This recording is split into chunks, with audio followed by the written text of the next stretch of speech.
nyaka odhi okale committee mar a select committee, but report no ibo kele parliament to de gombo wadawa ng'iyo ni the whole house, the sitting of the whole house no nego be ni MPs gi ni cabinet appointees gi appear before the whole house, and un kaka jo media no timo coverage mar the sessions mondo wangia neto what are the merits your members of parliament will pass if they will pass certain individuals or the entire list.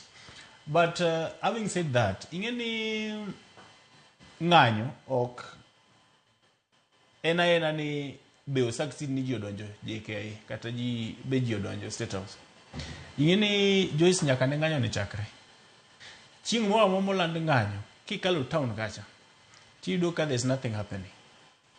Niso ni the economy is losing. So the economy is losing nikech president, the leadership gin jokuma irresponsible.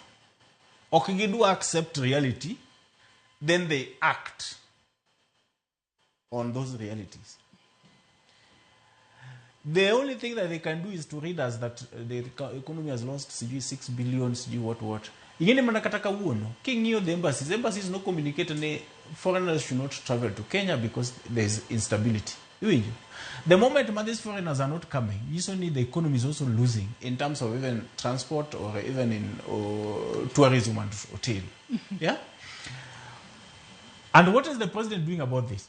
Gima president go bureau go any we cannot raise money to finance our budget linkage and yet pesa lalu kundege gikmado kao kata mana 1 month kende to do say address issues gite majide ko odok back to normal business and gikmoko de ringo kaka onego ringi. Gimo wacho nia dialogue ber ji nyalo wuoyo, ji nyalo winjore e kaka the country should move forward. To dialogue no en dialogue e wiango nikech adiera kata jatenda Azimio kata jatend ODM Raila Odinga no se wacho kata ne wanyalo wacho ni ne